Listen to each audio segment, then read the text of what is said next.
بسم اللہ الرحمن الرحیم۔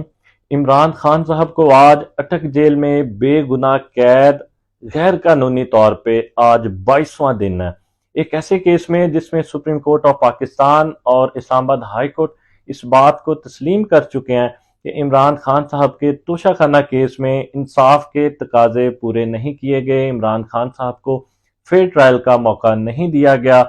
پھر ان کو ایک سیکنڈ بھی غیر قانونی طور پہ اٹک جیل میں بند رکھنا انسانی حقوق کی سنگین خلاف ورزی ہے۔ دوسری طرف توشہ خانہ کیس میں ہماری اپیل اور سزا معطلی کی اپلیکیشن کی ہیئرنگ جو تھی وہ جمعہ فرائیڈے والے دن ہوئی، اور ہیئرنگ کے دوران الیکشن کمیشن آف پاکستان جو انتہائی جلدی اور عجلت میں تھا، کس طرح عمران خان صاحب پہ بدنیتی پہ ایک پرائیویٹ کمپلینٹ ڈسٹرکٹ کورٹ اسلام آباد میں فائل کی اور کتنی جلدی اور عجلت میں اس ٹرائل کو کنکلوڈ کروایا، اس کی وہ پھرتیاں اب ہائی کورٹ میں نظر نہیں آ رہی۔ وہی پرانے عدالتی حربے ازمائے گئے، کہا گیا کہ الیکشن کمیشن آف پاکستان کے وکلاء کو تیاری کے لیے ٹائم چاہیے، پھر کہا گیا کہ الیکشن کمیشن آف پاکستان کے وکلاء بیمار ہیں، پھر کہا گیا کہ الیکشن کمیشن کے وکلاء کے پاس عدالتی فائل نہیں ہے۔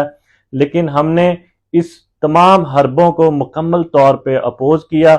اور لاسٹ ڈیٹ آف ہیئرنگ جو فرائیڈے والے دن تھی، اسلام آباد ہائی کورٹ کے ڈویژنل بینچ نے یہ فیصلے میں لکھا کہ اگر نیکسٹ ڈیٹ آف ہیئرنگ جو کہ منڈے کو ہے، اس ہیئرنگ پہ الیکشن کمیشن آف پاکستان کے وکلاء پیش نہ ہوئے تو ڈائریکشن جو ہے وہ ای سی پی الیکشن کمیشن آف پاکستان کو دی کہ اگر آپ کے وکلاء پیش نہ ہوئے تو متبادل وکیل کا آپ نے ہر صورت انتظام کرنا ہے، تاکہ اس کیس میں آپ کی بحث مکمل ہو، کیونکہ ہم نے اپنے تمام آرگومنٹس، چاہے وہ فیکچول آرگومنٹس تھے چاہے وہ لیگل سائیڈ پہ آرگومنٹس تھے، وہ ہم نے کر دیے ہیں، اور اب الیکشن کمیشن آف پاکستان کے آرگومنٹس رہتے ہیں جو کہ